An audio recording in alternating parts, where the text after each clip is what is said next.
நம்மை ஆசீர்வதிப்பார். கர்த்தருடைய பந்திக்கு நேராக இருக்கிறோம்.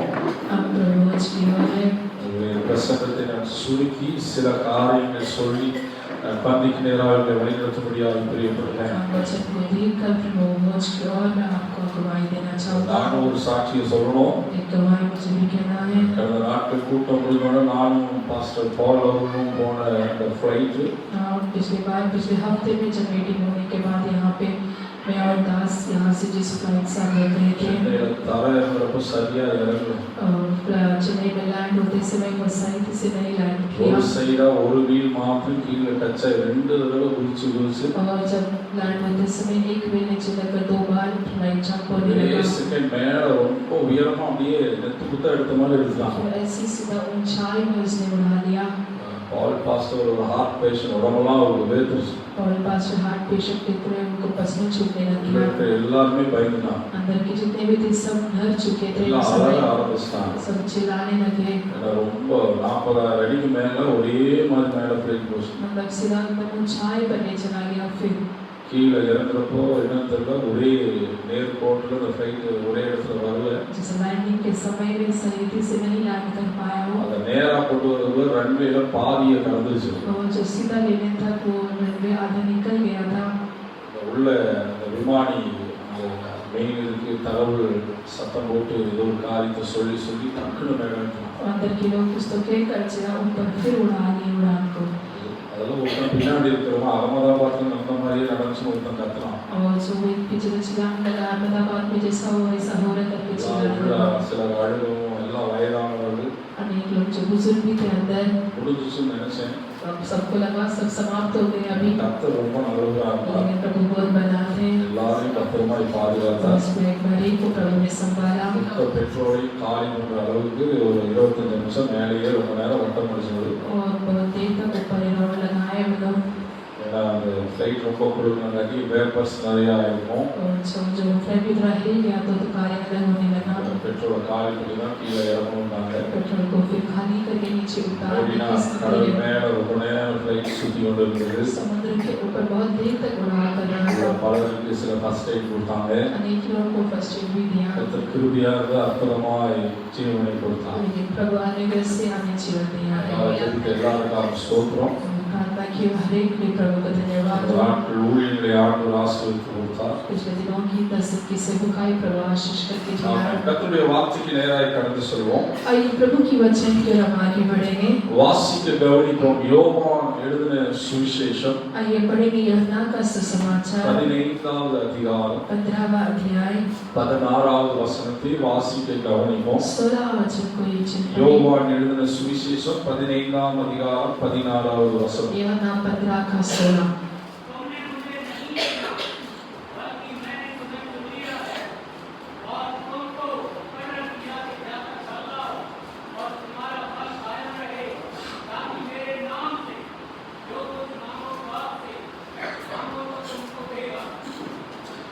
நீங்கள் என்னை தெரிந்து கொள்ளவில்லை, நான் உங்களை தெரிந்து கொண்டேன். நீங்கள் என் நாமத்தினாலே பிதாவை கேட்டுக்கொள்வீர்களோ அதை அவர் உங்களுக்கு கொடுக்கத்தக்கதாக நீங்கள் போய் கனி கொடுக்கும்படிக்கு உங்கள் கனி நிலைத்திருக்கும்படிக்கும் நான் உங்களை ஏற்படுத்தினேன். இந்த காலவெளியில் உங்களோடு கூட பேசும்படியாக நாட்கள் கர்த்தர் எனக்கு உணர்த்தின வார்த்தை அவருக்காக நான் அவருக்காக நான் उनके लिए मैं. இந்த வசன பின்னணியை கொஞ்சம் சொல்லுங்க, நீங்க கவனிங்க. इस वचन का एक पीछे बैकग्राउंड में थोड़ा कह रहा हूं. ஆண்டவராகிய இயேசு கிறிஸ்து உபதேசம் பண்ணின கடைசி உபதேசம் இந்த உபதேசம். प्रभु यीशु मसीह ने उपदेश दिया वो आखिरी समय था. அந்த சிலுவையில உபதேசம் இருக்கும், சிலுவையில சுவிசேஷமும் இருக்கும். इसलिए वो जो क्रूस पर सुसमाचार भी है और उपदेश भी है. உபதேசம்ங்கிறது கிறிஸ்துவுக்குள்ள வளருகிற தேவ பிள்ளைகள் எல்லாம் கைக்கொள்ள வேண்டியது. उपदेश मतलब ज्यादा मसीह में लोग जो उन्नति पाने वाले उसको पालन करें। சுவிசேஷம் என்பது ரட்சிக்கப்படாத ஒரு தேவ பிள்ளையை ரட்சிப்புக்குள் நடத்துவதற்கு ஆண்டவருடைய ஆறுதலான வார்த்தை.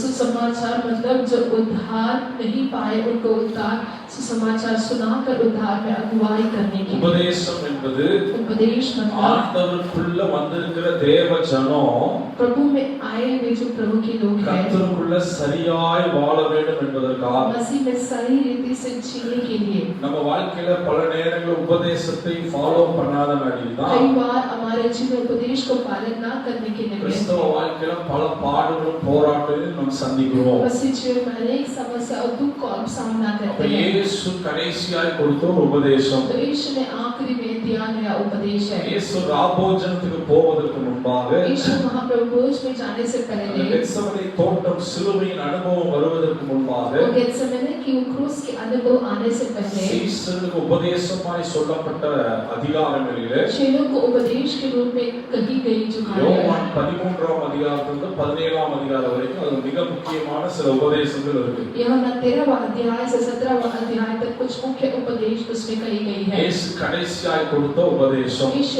आखिरी में कही गई उपदेश, சபைக்கு கொடுத்த வார்த்தை, कलीसिया के लिए दिया गया वचन। ஆண்டவர் சில காரியங்களை சொல்லுகிறத நம்ம கவனிக்கலாம். प्रभु कुछ कार्य कहता है हम उसे देख सकते हैं। அன்பான தேவ ஜனமே, मेरे प्रिय लोगों, நான் யாருக்காக இருக்கிறேன் என்பதை முதலாவது ஒரு தேவ பிள்ளை நன்றாக தெரிந்து கொள்ளணும். परमेश्वर के संतान इस बात को जानने में किसके लिए हूँ? நாம் உலகத்துக்காக இருக்கிற தேவ ஜனம் அல்ல. हम संसारिक लोगों के लिए रहने वाले प्रभु के लोग ने ஆண்டவர் நமக்கு குடும்பத்தை கொடுத்திருக்கலாம், प्रभु ने हमें परिवार दिया होगा, நல்ல ஒரு ரிலேட்டிவ் நல்ல சொந்த பந்தங்களை கர்த்தர் கொடுத்திருக்கலாம், हमें अच्छे रिश्तेदार दिए होंगे, எத்தனை காரியங்களை மகிமையா கர்த்தர் நமக்கு கொடுத்திருந்தாலும் कितने कार्य महिमा में दिया होगा, நாம் யாருக்காக இருக்கிறோம் என்பதை தெளிவாய் அறிந்திருக்கணும். हम किसके लिए है करके प्रभु हमें किसने रखा उस बात को सचेत रीति से हम जाने। இத்தனை சொந்த பந்தங்கள் இருந்தாலும், इतने रिश्तेदार हो, என் மனைவியோடயே நான் வாழ்ந்தாலும், इतने मेरी पत्नी के साथ जियो, ஒரு நாள் மறிச்சு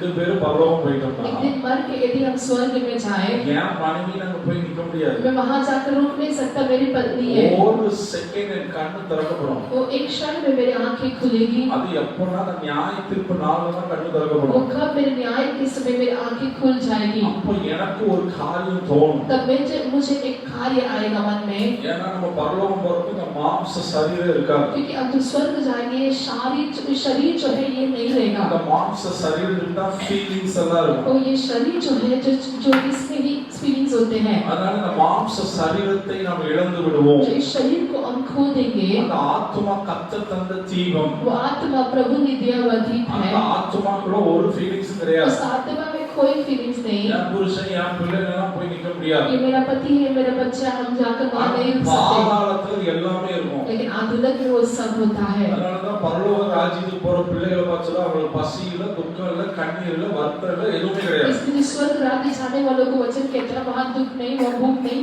वहां प्यास नहीं, ऐसी कोई कार्य वहां स्वर्ग में नहीं है। ஆனா நரகம் பாதாளம் அப்படி கிடையாது. लेकिन नरक और आधुनिक ऐसा नहीं है, அங்க ஒரு ஃபீலிங்கும் கிடையாது. वहां कोई फीलिंग्स नहीं है। இந்த பூமியில தான் நமக்கு எல்லா ஃபீலிங்ஸ் இருக்கும். इस पृथ्वी में सारी फीलिंग्स ऐसे होंगे, ஆனா ஒரு செகண்ட் நம்ம கண்களை திறப்பா. लेकिन एक क्षण में वो हमारे आंखों को खोलेगा। எதுக்குன்னா நம்ம கணக்கு கொடுக்கணும்.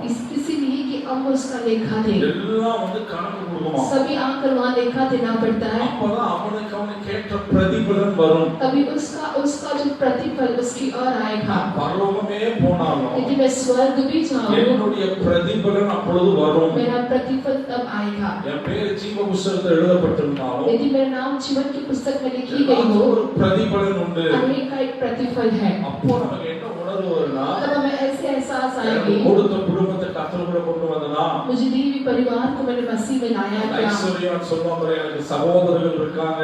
जैसा वो धनी व्यक्ति कहता है मेरे भाई भी है, அந்த நியாய தீர்ப்புனால மட்டும் அந்த கண்கள் திறக்கப்படும். और न्याय के समय में आंखें खुली जाएगी। அதனால ஒரு தேவ பிள்ளை एक परमेश्वर के संतान நான் எதற்காக யாருக்காக உண்டாக்கப்பட்டிருக்கிற ஃபர்ஸ்ட் முக்கியமான காரியத்தை அறிந்திருப்பது ரொம்ப அவசியம். मैं किसके लिए क्यों उस बात को पहला जानना जरूरी है। நீங்க உங்க மனைவி உங்க கணவர் உங்க பிள்ளைங்க எல்லாரும் யாருக்காக இருக்கிறோம்னு கேட்டா आप आपके पति या पत्नी बच्चे अब किसके लिए हैं? மறந்துடாதீங்க, முதல்ல நீங்களும் நானும் ஆண்டவருக்காக மாத்திரமே. इस बात को ना भूले, पहला आप और हम उस परमेश्वर का है। அதுக்கப்புறம் ஆண்டவர் கொடுத்த பிள்ளைகள் குடும்பம் மற்ற காரியங்கள் எல்லாம். उसके बाद प्रभु ने देवी जो बाकी कार्य है। அதனாலதான் ஆண்டவர் இந்த இடத்துல ஒரு உபதேசத்தை சொல்லுகிறார். इसलिए प्रभु एक उपदेश को कहता है। கடைசி வார்த்தையில ரொம்ப தொட்டுச்சு. ये आखिरी शब्द मुझे स्पष्ट किया, நான் உங்களை ஏற்படுத்தினேன்। तो मैंने तुम्हें बनाया है। ஆண்டவர் நம்மளை ஏற்படுத்தி இருக்கிறார்। और प्रभु ने हमें बनाने युक्त किया है। கிறிஸ்தவ வாழ்க்கைங்கிறது ஒரு ஆக்சிடென்ட் கிடையாது। और मसीह जीवन कोई एक्सीडेंटली हुई कार्य யாரோ नहीं। சுவிசேஷம் சொன்னங்காட்டிக்கு நான் ஆண்டவரோட ஆலயத்துல உட்கார்ந்து இருக்கிறேன்னு சொல்லி யாருமே இப்படி நினைச்சிடாதீங்க।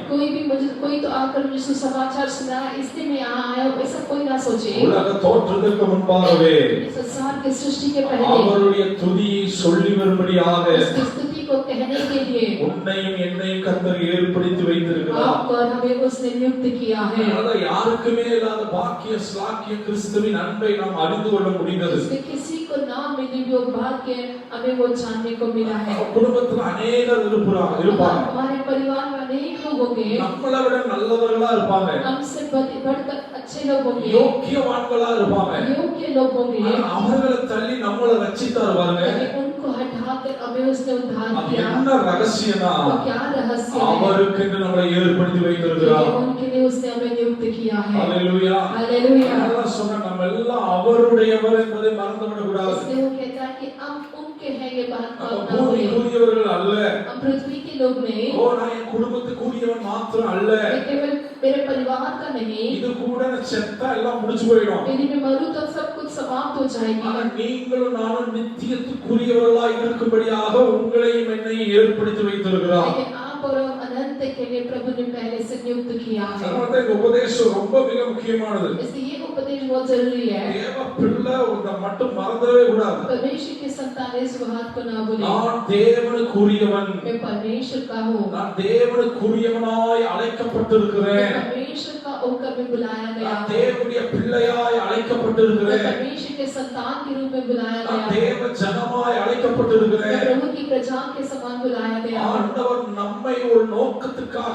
ஏற்படுத்தி வைத்திருக்கிறார்। प्रभु हमें कोई योजना के साथ हमें नियुक्त किया है। படிக்கிற பிள்ளைங்க பாருங்க, சில நேரம் இன்ஜினியர் படிக்கும், MBBS படிக்கும், வாட்டவர் ஏதோ ஒன்று படிக்கும் பாருங்க। पढ़ने वाले बच्चे देखिए इंजीनियर या कोई भी MBBS के लिए कोई ना कोई इसके लिए पढ़ता है। படிப்பதற்கு கற்றுக் கொடுக்க டியூஷன் சென்டர் பல காரியங்கள் இருக்கும்। उसे सीखने के लिए ट्यूशन अनेक तरह की कार्य होगी। அவனை எப்படியாவது படித்து பிற்காலத்துல ஒரு டாக்டராகவோ என்ஜினியராகவோ ஏதோ ஒன்று அவனை உருவாக்குகிறார்கள்। पढ़कर उसे डॉक्टर या इंजीनियर कोई ना कोई पद में वो उसे तैयार करते हैं। அது போலவே वैसे ही இந்த பூமியில கர்த்தர் நித்திய ராஜ்யத்துக்கு நம்மளை உருவாக்கி கொண்டிருக்கிறார்। प्रभु हमें अनंत राज्य के लिए तैयार किया, नियुक्त நித்திய किया है। ராஜ்யத்துக்கு என்று ஆண்டவர் நம்மை ஏற்படுத்தி இருக்கிறார்। वो अनंत राज्य के लिए प्रभु ने हमें नियुक्त किया है। அதனாலதான் தேவ பிள்ளை ஆவிக்குரிய வாழ்க்கை குறித்து ரொம்ப கவனமா இருக்கணும்। इसलिए परमेश्वर के संतान आत्मिक जीवन को लेकर बड़ी चौकसी के साथ रहे। நம்ம குடும்பத்தை ஒரு நோக்கத்துக்காக ஏற்படுத்தி வைத்திருக்கிறார்। हमारे परिवार को एक योजना के लिए उसने नियुक्त किया है।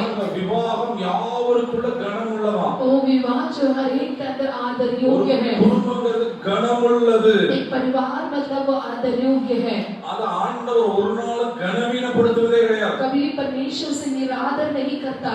இந்த உலகத்துல யாரு செய்யாத தேவன் செய்தார்। इस संसार में जो कोई भी नहीं किया वो परमेश्वर ने किया है। நம்ம பிள்ளைகளுக்கு கூட அப்படி செஞ்சிருப்போமான்னு தெரியாது। हम अपने बच्चों को भी ऐसे किए होंगे क्या नहीं? ஒரு கணவன் மனைவி உலகத்துக்கு வர்றதுக்கு पति पत्नी संसार में आने மீண்டும் வானத்தை சிருஷ்டித்தார், फिर उसने आकाश को सृष्टि किया, பூமியை ஒழுங்கு செய்தார்। वो पृथ्वी को सही किया। ஒரு கணவன் மனைவி வாழ்வதற்கு தேவையான சகலத்தையும் முன்னாடியே செஞ்சு வைத்தார்। पति पत्नी जीने के लिए अवश्य सारी वस्तुओं को पहले से उसने कर அதனால दिया। ஆண்டவர் பாத்தீங்கன்னா தமக்கென்று ஏற்படுத்துகிறவர்। इसलिए प्रभु अपने लिए नियुक्त करता है। உங்களை என்னையும் ஆண்டவர் அவருக்கென்று ஏற்படுத்தி வைத்திருக்கிறார்। आपको और हमें प्रभु उनके लिए नियुक्त करता है। அதனாலதான் அதை அசுசிப்படுத்த கூடாது। इसलिए उसे अशुद्ध ना करे। அதனாலதான் எப்போ ஆதாம் ஏவாள் அசுசிப்படுற அப்பவே ஏதேன் தோட்டத்தை விட்டு போயிட்டாங்க। जब आदम और हवा उस कार्य को अशुद्ध के तो स्वाटिका से बाहर निकल गए। இந்த காலவெளியில் अன்பான தேவ பிள்ளையே, सुबह के समय प्रिय लोगों, சில நேரம் ஒரு சந்தோஷம் உன்னை விட்டு போயிடுச்சா? कई बार आपकी खुशी आपसे दूर हो ஒரு गई, சமாதானம் உன்னை விட்டு போயிடுச்சா? आपकी शांति यदि आपसे दूर हो गई நம்ம तो நிம்மதி நம்மளை விட்டு போயிடுச்சா हमारी खुशी हमारी शांति हमसे दूर हो गई तो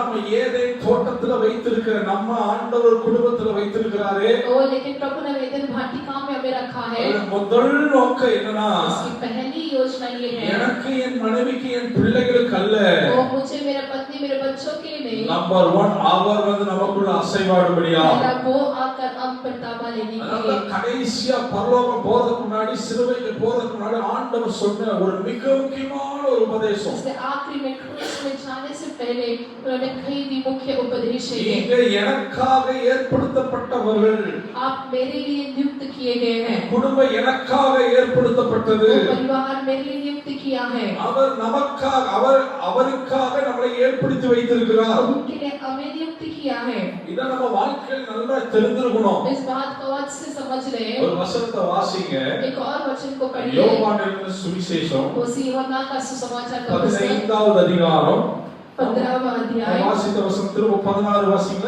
16 जो வாசிங்க हमने वचन पढ़ा 16 वचन फिर एक बार ऊंची आवाज में पढ़े யோவான் 16 வாசிங்க तुमने मुझे नहीं चुना परंतु मैंने तुम्हें चुना है और तुम्हें नियुक्त किया है कि तुम जाकर फल लाओ और तुम्हारा फल बना ले இந்த வசனத்தை திரும்ப கவனிச்சு பாருங்க நீங்க என்ன தெரிஞ்சிருக்கல तुमने मुझे नहीं चुना நான் தான் உங்களை தெரிஞ்சிருக்கிறேன் परंतु मैंने तुम्हें चुना है ஏன் தெரிஞ்சிருத்து வச்சிருக்கிறேன்னா मैं किस लिए तुम्हें चुना है நீங்க என் நாமத்தினால கேட்டுக்கொள்றதெல்லாம் உங்களுக்கு கொடுக்க பிடிக்கும் और जो कुछ तुम मेरे नाम से मांगो அதுக்கு நாம என்ன செய்ய போறோம்னா इसलिए हम क्या करने पर है உங்களை கனி கொடுக்கிறவர்களாய் மாற்ற போகிறேன் मैं तुम्हें फल देने वाले जैसे बनाऊंगा கனி கொடுக்கிறவர்களா என்னில் நிலைத்திருக்கிறவர்களா உங்களை நான் ஏற்படுத்த போகிறேன் फलदायक और स्थिर मैं तुम्हें बनाऊंगा இத யாரை பார்த்து சொல்றாங்க சீசனை பார்த்து ஆண்டவர் சொல்றார் ये किसे देखकर कहता है चेलों को देखकर वो कहता है அதனால நம்ம நினைச்சிட கூடாது இது சீசர்களுக்கான உபதேசம் इसलिए हम ये ना सोचे कि ये चेलों के लिए उपदेश है இது அப்போஸ்தலர்களுக்கான ये உபதேசம்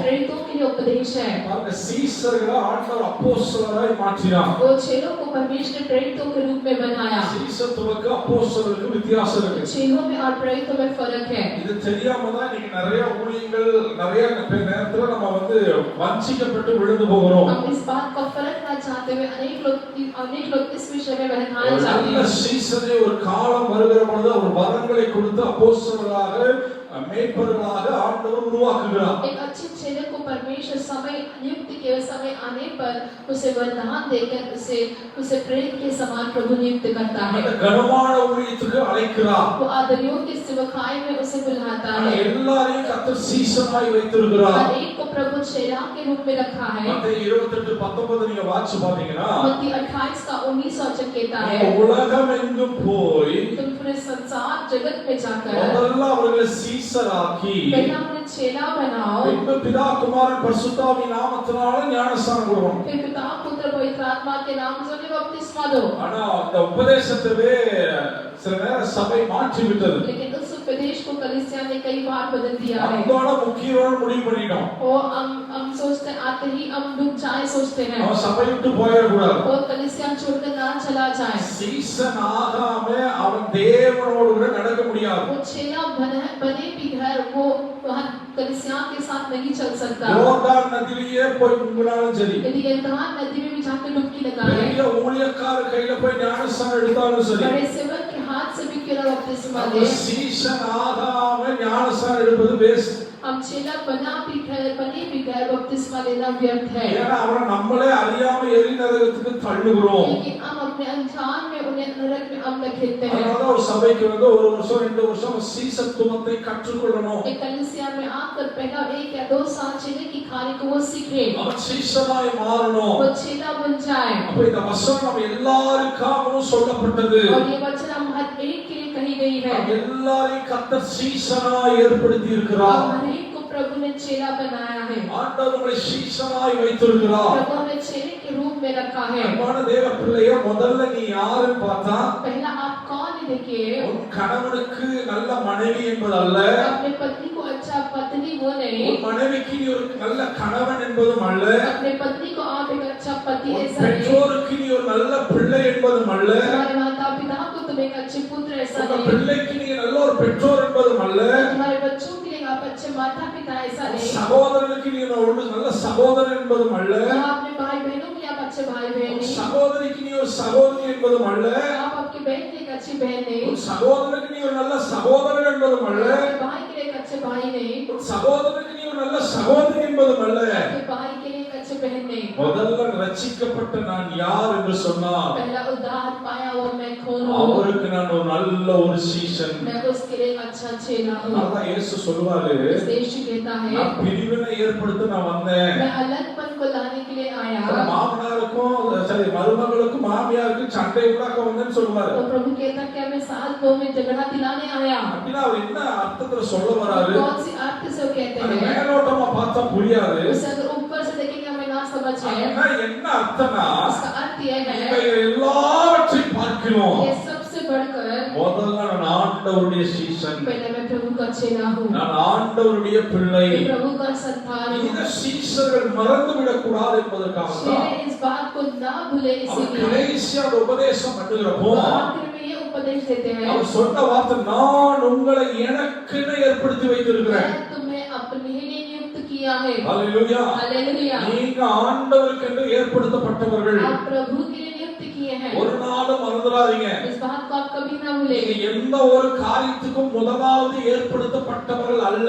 आप कोई भी कार्य के लिए पहले से ये किए हुए नियुक्त किए हुए नहीं। அதனால தேவ பிள்ளை முதலாவது உங்களையோ உங்களுக்குரியதையோ வைக்க பழகாதீர்கள். वो जो पहला आपका और आपकी कार्य को रखने में आदत ना रखे। அதுல ஆண்டவர் காம்ப்ரமைஸ் ஆக மாட்டார். उसमें प्रभु समझौता नहीं करता அத ஆண்டவர் விரும்ப மாட்டார். और उसे प्रभु नहीं चाहता, ஆனா வசனம் தெளிவா சொல்லுது, क्योंकि वचन सचेत से कहती நான் है, அவருக்கென்று ஏற்படுத்தப்பட்டவன். मैं उनके लिए बनाया गया हूँ। உங்க பிள்ளைகள் அவருக்கென்று ஏற்படுத்தப்பட்டவர்கள். और तुम्हारे बच्चे उनके लिए बनाए गए உங்க हैं। குடும்பம் அவருக்கென்று ஏற்படுத்தப்பட்ட குடும்பம். आपका परिवार उनके लिए बनाई गई है। என்ன கர்த்தர் அவருக்கென்று தான் முதலாவது ஏற்படுத்தி வைத்திருக்கார் என்பதை ஆணித்தரமா உள்ளத்துல நம்ப ஆரம்பிங்க. और आपके मन में गहराई में इस बात का विश्वास करें, प्रभु उनके लिए आपको नियुक्त किया है। ஹalleluya. हालेलुया। எப்படி ஏற்படுத்தி வைத்திருக்கிறார்? कैसे नियुक्त किया है? அந்த ஆண்டவர் ரெண்டு காரியத்தை சொல்லுகிறார். प्रभु दो कार्य कहता है, நான் மூன்று காரியமாய் வேகமாய் சொல்லி முடிக்கிறேன். मैं तीन कार्य में कहता हूँ। இந்த யோவான் 15:16 சொல்லுகிறது. यूहन्ना 15:16 कहता है, அந்த வசனத்தை நீங்க கீழ வாசிக்கிறப்போ, इस वचन को नीचे देखिए, நீங்கள் நிலைத்திருக்கவும் கனி கொடுக்கக்கூடியவர்களாய் இருக்கும்படிக்கு, और तुम जाकर फल लाओ और तुम्हारा फल बना நீங்கள் रहे। கனி கொடுக்கிறவர்களாய் நிலைத்திருக்கிறவர்களாய் இருக்கும்படிக்கு அவருக்கென்று ஏற்படுத்தி வைத்திருக்கிறார். फल लाओ और तुम्हारा फल बना रहे, इसलिए उसे नियुक्त किया है। அன்பான தேவ பிள்ளையே, मेरे प्रिय लोगों, இன்றைக்கு நாம் சகல நன்மை ஆசீர்வாதத்துக்குள்ள நிலைத்திருக்க வேண்டும் என்று தேவன் பிரியப்படுகிறார். प्रभु चाहता है कि आज हम सारी भलाई और आशीष में नियुक्त मतलब बना रहे। உங்க வாழ்க்கை கனி நிறைந்த வாழ்க்கையா இருக்க வேண்டும் என்று ஆண்டவர் விரும்புகிறார். प्रभु चाहता है कि आपका जीवन फलदायक रहे। நம்மை ஆசீர்வதிக்க வேண்டும் என்று தேவன் விரும்புகிறார். और प्रभु चाहता है कि वो हमें आशीष करे। உலக ஆசீர்வாதத்தினாலும் ஆவிக்குரிய ஆசீர்வாதத்தினாலும் நம்மை ஆசீர்வதிக்க விரும்புகிறார். संसारिक आशीष आत्मिक आशीष से हमें आशीष करना चाहता है। குறையோடு வாழும்படியாக ஆண்டவர் என்னை ஏற்படுத்தவில்லை. हम कमी के साथ जीने के लिए उसने हमें नहीं बनाया। குறைவுகளை நிறைவாக்கும்படியாக தேவனாகிய கர்த்தர் வந்திருக்கிறார். मेरे कमी को भरपूर बदलने के लिए वो प्रभु आया है। ஆண்டவருடைய விருப்பம் என்னன்னா,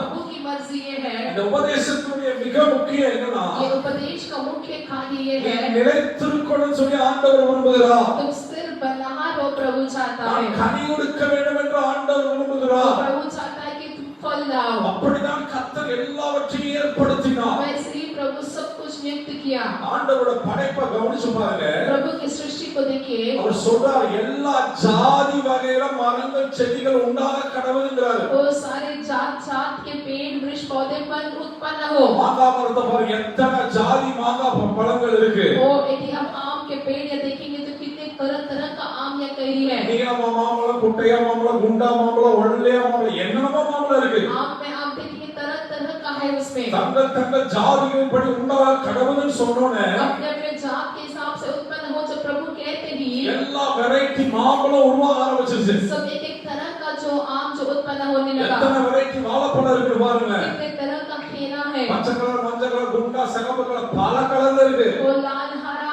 पीला ऐसा अनेक कलर में है। தங்கள் தங்கள் ஜாதியின் படி உண்டாக கடவுள் என்று சொன்னோனே, जब प्रभु ने कहा अपने जाति के हिसाब से उत्पन्न அந்த हो, வார்த்தையின்படி எல்லாம் உருவாக ஆரம்பித்தது. उस वचन के अनुसार सब कुछ उत्पन्न होने लगा। அன்பான தேவ பிள்ளையே, मेरे प्रिय लोगों, அவர் வார்த்தையின்படி நம்மை ஏற்படுத்தி இருக்கிறார். उसके वचन के अनुसार हमें सृष्टि किया அவருடைய है, கரத்தினால் நம்மை ஏற்படுத்தி उसके இருக்கிறார். हाथों से हमें बनाया है। ஆகவே இந்த உபதேசம் நமக்கு விளங்க ஆரம்பிக்கிறப்போ जब ये उपदेश हमें समझ में लगे, நிச்சயமா வாழ்க்கையில தங்காத காரியங்களை தங்க வைப்பார். आप फ्यूचर में ना ठहरे हुए कार्य को ठहराएगा। அவர் வந்து உங்களை ஆளுகை செய்வார். वो आकर आप पर ठामा लेगा, அவர் வந்து உங்களை वो ஆசீர்வதிப்பார். आकर आपको आशीष करेगा। மேலும் அந்த மூன்று காரியங்களை கவனிப்போம். इस तीन कार्य को हम देखेंगे। முதலாவதாக அந்த வசனம் சொல்லுகிறது, पहला ये वचन कहता है, நீங்க கனி கொடுக்கும்படியாகவும் நிலைத்திருக்கும்படியாக அவருக்கு உங்களை ஏற்படுத்தி வைத்திருக்கிறார். वो फलदायक और तुम्हारा फल बना रहे, इसलिए उन्होंने आपको उस गुण के लिए नियुक्त किया है। தேவன் எதற்காக என்னை ஏற்படுத்தி வைத்திருக்கிறார்? प्रभु किस लिए मुझे नियुक्त किया है? இந்த காலவேளையில இந்த பிப்ரவரி மாதத்தின் முதல் வாரத்துல கர்த்தர் ஆவியானவர் உன்னை பார்த்து சொல்றது, इस फरवरी महीने में सुबह के समय प्रभु आपसे ये कहता है, உன்னை நான் எதற்காக ஏற்படுத்தி வைத்திருக்கிறேன்? मैं तुम्हें किसके लिए उत्पन्न किया है? இத ஒரு தேவ பிள்ளை அறிந்து கொள்ளணும். इसे एक परमेश्वर के संतान சில जाने रहे। சமயம் ஏன் பிறந்தனே தெரியல, तो कई बार हम बोलते हैं कि क्यों मैंने जन्म சில लिया, சமயம் ஏன் வாழ்றனே தெரியலன்னு சொல்லுவோம். तो कई बार हम कहते हैं कि क्यों मैं जी रहा நாம் हूँ। பிறந்ததுக்கு ஒரு நோக்கம் உண்டு, हमारे जन्म का एक कारण है, நாம் வாழ்வதற்கு ஒரு நோக்கம் உண்டு. हम जीने का भी एक कारण இந்த है। சபையில கர்த்தர் உன்னை கொண்டு வந்து வைத்ததுக்கு ஒரு நோக்கம் உண்டு. इस कलीसिया में प्रभु आपको लाकर रखने का भी एक कारण है। உன்னை மூன்றுல ஒன்றாய் அவர் பார்க்கிறவர் அல்ல. तीन में से एक के रूप में देखने वाला प्रभु वो नहीं है। கூட்டத்துல ஏதோ ஒரு ஆளாக பார்க்கிறவர் அல்ல. झुंड में से एक को देखता वैसा नहीं है। உன்னை ஒரு நோக்கத்தோடு உன்னை ஏற்படுத்தி வைத்திருக்கிறார். हमें एक योजना के साथ उसने उत्पन्न किया நீ है। ஏற்படுத்தப்பட்டவன்.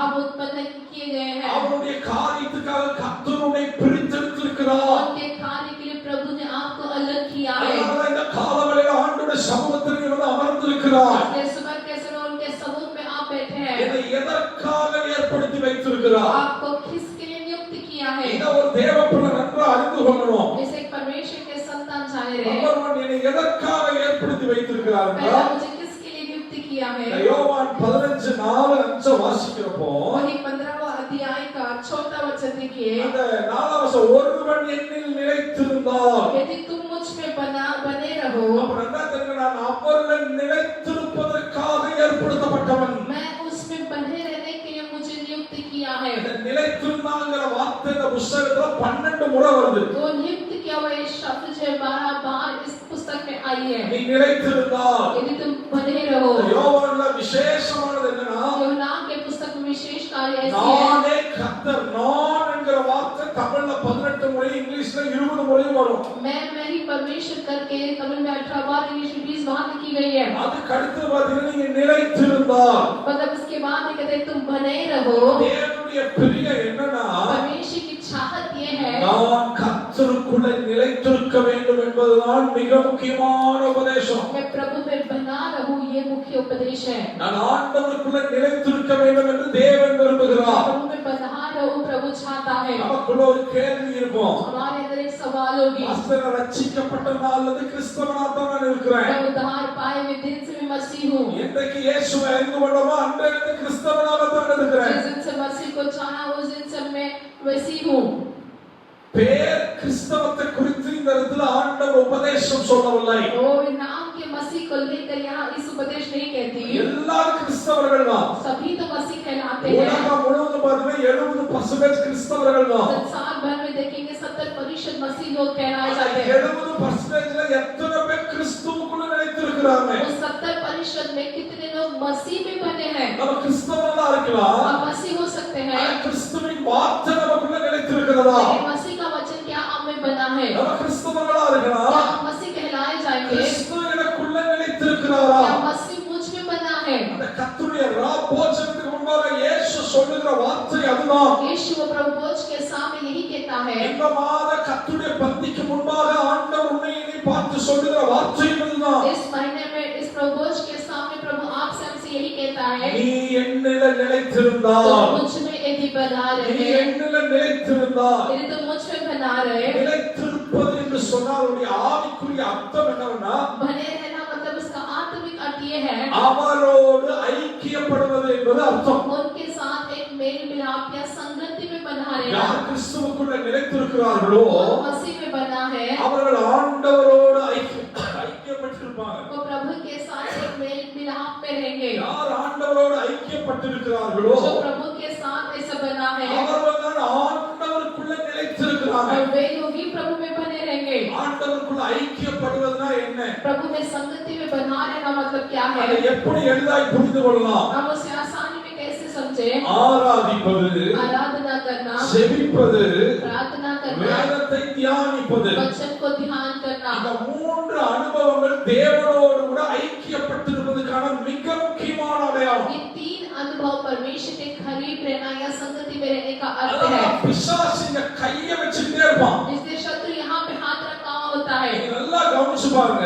आप गौर करें நம்ம கிறிஸ்தவர்களா हम मसीह तो कहलाते हैं ஆராதிக்க விட மாட்டான். लेकिन आराधना करने नहीं देगा நம்ம கிறிஸ்தவர்களா हम तो मसीह है செபிக்க விட மாட்டான். हमें प्रार्थना करने नहीं நம்ம देगा கிறிஸ்தவர்களா हम मसीह तो कहलाते हैं வேதத்தை தியானிக்க விட மாட்டான். वचन ध्यान करने नहीं देगा ஜெபங்கிறது நம்ம ஆண்டவர்கிட்ட பேசுறது. और प्रार्थना मतलब हम प्रभु से बातें करना வேதத்தை தியானிப்பது தேவன் நம்மோடு பேசுவது. वचन को ध्यान करना मतलब प्रभु हमसे भेंट करना நம்ம ஆராதிக்கிறவன் தேவன் நம்மோடு கூட உலாவுவது. वो आराधना करना प्रभु हमारी ओर मंडराना அதனால பிசாசு அந்த பகுதியில கையை வச்சுட்டே இருப்பான். इसलिए शत्रु उस भाग में अपने हाथ को रखता है நல்ல ஆராதித்து கொடுப்ப சிறந்த ஆராதிக்க விட மாட்டான். अच्छी आराधना करते हैं फिर हमें नहीं करने देता நம்மளால பாடி துதிக்க முடியாது. हम गीत गाकर स्तुति नहीं कर पाते நம்மளால ஆராதிக்க அப்பவே நம்ம ஆண்டவர்கிட்ட நிலைத்திருக்கவில்லை. हम प्रभु में नहीं बने हैं நல்லா ஜெபிப்பது ஜெபத்தை விட்டுருவோம். और अचानक प्रार्थना करते रहेंगे प्रार्थना छोड़ेंगे ரொம்ப நாளாச்சு பாஸ்டர் தேவனோட பேச. तो बहुत समय हो गया प्रभु मुझसे भेंट करके இப்ப பைபிளை திறந்து மெடிடேட் பண்ணலாம்னு ஏதோ சிந்தை வருது. जब बाइबल खोलो में ध्यान करने के लिए बहुत सारे विचार आते हैं அப்பவே நீங்க நினைச்சுக்கீங்க अभी आप सोच நான் रहे हैं கிறிஸ்தவனா இருக்கிறேன். मैं तो मसीह कहलाना கிறிஸ்து चाहता हूँ எனக்குள்ள நிலைத்திருக்கவில்லை. मसीह मुझ में नहीं बना ஆனா நான் எதற்காக ஏற்படுத்தப்பட்டவன்? लेकिन मैं किसके लिए बनाया गया எதற்காக கர்த்தர் நீ ஏற்படுத்தி வைத்திருக்கிறார்? किसके लिए प्रभु ने मुझे नियुक्त किया है நான் அவரிலே நிலைத்திருக்கும்படியாக. मैं उसमें बने रहने के लिए அதனால தான் ஆண்டவர் உபதேசத்தை சபைக்குள்ள வைத்தார். इसलिए प्रभु उपदेश को कलीसिया में रखा है உபதேசம் கேட்க கடினமா இருக்கிறது போல தெரியும். उपदेश सुनने के लिए कठिन होगा ஃபாலோ பண்ண கடினமா இருக்கிறது போல फॉलो தெரியும். करने कठिन होगा உபதேசம் தான் உன்னை நித்திய ராஜ்யத்துக்குள்ள கொண்டு செல்லும். लेकिन वही उपदेश आपको अनंत राज्य में ले जाएगी சுவிசேஷம் உன்னை மனம் திரும்ப வைக்கும். सुसमाचार आपको मन फिराने देता है சுவிசேஷம் மனமாற்றத்தை உண்டாக்கும். सुसमाचार मन में परिवर्तन देता है சுவிசேஷத்தை அந்த நேரத்தோட துக்கத்திலிருந்து வெளியே கொண்டு வரும். सुसमाचार उस समय के उस दुख से आपको बाहर ले आती है சுவிசேஷம் ஒரு அற்புதத்தை கொண்டு வரும். सुसमाचार एक अद्भुत बनाती ஆனால் है உபதேசம் தான் உன்னை நிலைத்திருக்க பண்ண வைக்கும். लेकिन उपदेश में स्थिर बना रहता அதான் है இயேசு சொன்னார், நான் உன்னை எனக்கென்று ஏற்படுத்தி வைத்திருக்கிறேன். इसलिए प्रभु कहता है मैं अपने लिए तुम्हें नियुक्त किया है எப்படி ஏற்படுத்தி வைத்திருக்கிறார்? कैसे नियुक्त किया है நிலைத்திருக்கும்படியா ஏற்படுத்தி வைத்திருக்கிறார். स्थिर बना रहने के लिए उसने हमें नियुक्त किया அவரோடு है கூட ஐக்கியப்படுவதற்காக ஏற்படுத்தி வைத்திருக்கிறார். उनके साथ मेल मिलाप में रहने के लिए ஆனால் नियुक्त किया है துதிக்க விட மாட்டான். इसलिए स्तुति करने नहीं செபிக்க देगा விட மாட்டான். प्रार्थना करने नहीं ஒரு देगा நாள்ல ஜெபம் இருப்போம். प्रार्थना इस समय में रहेंगे நம்மளால ஜெபிக்க முடியாது. प्रार्थना नहीं कर ஒரு पाएंगे காலத்துல கர்த்தர் நம்மோடு கூட வசனத்தின் மூலம் பேசுவார். एक समय में प्रभु वचन के जरिए हमसे भेंट இப்ப அந்த करेगा சத்தத்தை எல்லாம் நாம் கேட்பது கிடையாது. अब वो आवाज को नहीं सुनता நாம் நினைக்கிறோம் அவர்களை நிலைத்திருக்கிறோம் என்று சொல்லி हम सोचते हैं कि आप उसमें बने हैं அவருக்குள் நிலைத்திருக்கிறவன் जो उसमें बना है அவரோடு ஐக்கியப்பட்டிருப்பான். उसके साथ एक मेल मिलाप में रहता है அன்பான தேவ சபையே, मेरे प्रिय कलीसिया இந்த வருஷத்துல உன்னால ஜெபிக்க முடியலையா? इस साल भी आप प्रार्थना नहीं कर पा ஒரு रहे हो மாதாச்சு வேதம் வாசிக்க முடியலையா? या समय हो गया वचन नहीं पढ़ पा रहे हो யார் யாரோ பேசுறதும் இருதயத்தில் இருக்கிறது, கர்த்தர் பேசுறதும் இருதயத்தில் இருக்கிறதா? बहुत लोग कहने वाली बातें तुम्हारे हृदय में बसी है அப்ப யோசிச்சு பார், கர்த்தர் உனக்குள்ள நிலைத்திருக்கிறாரா? நீ கர்த்தருக்குள்ள நிலைத்திருக்கிறாயா? तब सोचो कि प्रभु तुझ में आप में बने कि आप प्रभु में बने हैं நீ அவரோடு ஐக்கியப்பட்டிருக்கிறாயா? क्या आप उनके साथ एक संगति में मिलाप நாம் में हैं தேவனோடு ஐக்கியப்படுகிறவர் அல்ல. और मैं तो दुष्टों के साथ संगति में நாம் नहीं அசுத்தத்தோடு ஐக்கியப்படுகிறவர்கள் அல்ல. मैं अशुद्धता के साथ मेल मिलाप नहीं रखता அந்த காலவரையில உன்னையும் என்னையும் சிந்தித்து பார்க்கணும். इस सुबह के समय जरा सोच कर विचार करें என் இருதயம் எதோடு ஐக்கியப்பட்டிருக்கிறது? और मेरे निर्णय जो किसके मेल मिलाप என் है சிந்தை எதோடு ஐக்கியப்பட்டிருக்கிறது? मेरे विचार किसकी मेल मिलाप என் है வாயின் வார்த்தைகள் எதோடு ஐக்கியப்பட்டிருக்கிறது?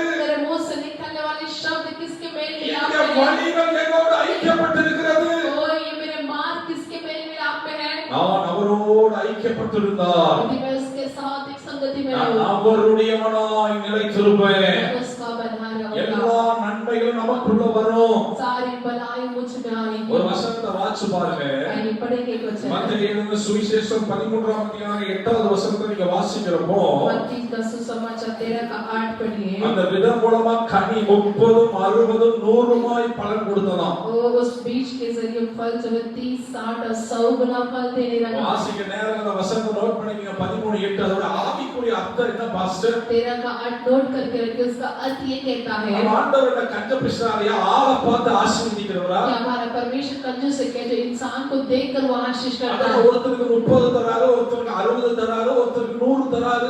इसका मतलब क्या, एक को 30, एक को 60 और एक को 100। ஏன் கொடுத்தா எல்லாருக்கும் ஒரே மாதிரி கொடுக்கலாம்ல? दिए तो सबको एक समान दे सकता है। அது என்ன ஏற்ற தாழ்வு? उसमें क्या ऊंचाई नीचाई, அது என்ன வித்தியாசம்? उसमें क्या फर्क, நம்ம வாழ்க்கையில அதை நம்ம நல்லா புரிந்து கொள்ளணும். उस बात को आप समझे। பாருங்க, எந்த அளவுக்கு நிலைத்திருக்கிறோமோ इतना अधिक हम बने हैं, அந்த அளவுக்கு மாற்றங்கள் உண்டு. उतना अधिक बदलावट है। வேரோடு செடி நிலைத்திருந்த அந்த செடியோட கொடி எந்த அளவுக்கு நிலைத்திருக்கிறதோ वो जड़ के साथ, वो मिट्टी के साथ वो जड़ कितना जुड़ा है, उसके साथ उसके वृक्ष कितना जुड़ा है। 15 அதிகாரத்தை வாசிச்சு பாருங்க. 15वां अध्याय पढ़कर देखिए। நானே திராட்சை செடி, मैं ही दाखलता हूँ, என்னில் நிலைத்திருக்கிற கொடி எதுவோ जो मुझ में बना है, जो कलियां அதுதான் பலன் கொடுக்கும். और वही फल देगा। என்னில நிலைத்திராவிட்டால் கனி கொடுக்க முடியாது. यदि मुझ में ना बना है तो फल ना दे सकता। ஒரு தேவ பிள்ளை எந்த அளவுக்கு கர்த்தரோடு கூட நிலைத்திருக்க வேண்டும் என்பதை பாருங்க. एक परमेश्वर के संतान कितना अधिक प्रभु के साथ एक संगति में बना रहना है। நான் உலக ஆசீர்வாதத்தை குறித்து பேசுவேன். मैं संसारिक आशीष को लेकर नहीं कह रहा உலக हूँ। ஆசீர்வாதத்தை கர்த்தர் எல்லாத்துக்கும் தருவார். संसारिक आशीष प्रभु सबको देता है। கர்த்தர் தராரோ இல்லையா, பிசாசு தருவான். वो दे रहे लेकिन शत्रु देता है। இந்த உலகத்தின் அதிபதி பிசாசு. इस संसार का अधिपति शैतान है। நாம் கிறிஸ்துவுக்குள்ள இருந்து பிசாசு கிரியைகளோடு வாழ்ந்தா பிசாசு ஆசீர்வதிப்பான். यदि मसीह होकर मैं शत्रु के कार्य में जीतो, वो भी आशीष करता है। ஆண்டவர் ஒரு வார்த்தை சொல்றாரு பாருங்க. प्रभु एक वचन कहता இந்த है, உலகத்தின் அதிபதி வருகிறான். संसार का अधिपति आ रहा है இவனுக்கு என்னிடத்துல பங்கு இல்ல. और इसका मुझ में कोई भाग नहीं है। நான் இவன் மூலமா, இவனுடைய சுபாவத்தின் மூலமா, இவனுடைய கிரியை மூலமா எனக்கு எந்த பங்கு இல்ல. इसके स्वभाव, इसके कार्य के जरिए मुझ में या मेरे पास इसका कोई भाग नहीं है। பிசாசு உலகமும் ஆசீர்வதிக்கும். तो संसार जो है, संसार को शत्रु भी आशीष करता है। எல்லா விக்கிரங்களுக்கு கோடி கோடி கொடுக்கறான், ஆசீர்வதிக்கப்படுறான். इसलिए मूर्ति के सामने खरोड़ा चढ़ाए तो भी वो आशीष करता है। அந்த வசனத்தை நல்லா கவனிங்க. इस वचन को இந்த देखिए, உபதேசம் ரொம்ப மிக முக்கியம். ये उपदेश जरूरी है। ஆண்டவர் சொல்றாரு, प्रभु कहता है 30, 60, 100 இந்த பலன் கொடுக்கிறதா, கனி கிடைக்கிறதா. 30, 60, 100 गुना वो फल देता है। நான் ரட்சிக்கப்பட்ட ஞானஸ்நானத்தோ கிறிஸ்தவ வாழ்க்கை வாழ்றேன்னா मतलब मैं उद्धार पाकर बपतिस्मा लेकर मसीह जीवन जीता हूँ। ஒரு 30% ஆசீர்வதிக்கப்படுவேன். 130% में आशीषित हूँ। அது கனி கொடுக்கிற வாழ்க்கை. वो फल देने वाला जीवन है। நீங்க யோவான் 15:2 அதான் சொல்லுது. योना 15 का 2 कहता है, அவன் நிலைத்திருந்தா அவன் கனி கொடுப்பான். यदि वो मुझसे बना रहे तो फल देगा। அதே 15:2 இன்னும் கொஞ்சம் வாசிங்க.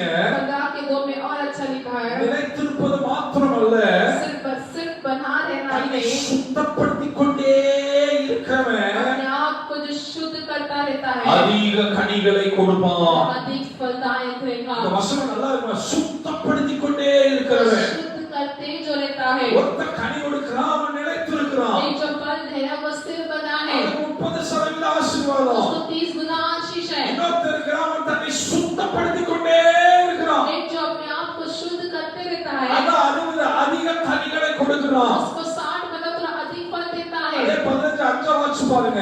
वही 15 का 5 देखिए, ஒருவன் என்னில நிலைத்திருந்தா यदि जो कोई मुझसे बना रहता है, அப்படின்னா அவன் தன்னை சுத்தப்படுத்தி அதுல நிலைத்திருக்கிற பொழுது जो अपने आप को शुद्ध करके उनमें जो बना அவன் है, மிகுந்த கனிகளை கொடுப்பான். वह उनको बहुत फल देता அவன் है। 100% ஆசீர்வாதம். वही जो 100% आशीष है। 30, 60, 100க்கு அர்த்தம் என்ன பாஸ்டர்? 30, 60, 100 गुना मतलब इसका अर्थ क्या है? நான் கொடுக்கிற காணிக்கை அல்ல, मैं देने वाला भेंट नहीं, அல்லது நான் செய்கிற தான தர்மங்கள் அல்ல, लोगों में चढ़ करने वाला दान और धर्म नहीं, அல்லது என்னை வேற விதத்துல காண்பிப்பது அல்ல. या मुझे अलग रीति से दिखाना அது वो नहीं। ஆவிக்குரிய அர்த்தம் என்னையா? इसका आत्मिक अर्थ ये நான் है கிறிஸ்தவனா இருக்கிறேனா? कि मैं मसीह हूँ என்னை ஆண்டவர் ஆசீர்வதிக்கிறார். और वो मुझे आशीष ஆனா करता இது है, போதாது. लेकिन ये काफी नहीं है। அடுத்த பரிமாணத்துக்குள்ள வரணும். अगले प्रमाण में என்னை आना है, சுத்தமாய் பரிசுத்தமாய் காத்துக்கொள்ள शुद्ध पवित्रता से अपने आप को संभाल நான் ले। அதிக கனிகளை கொடுக்கிறவனாய் மாறிக்கொண்டே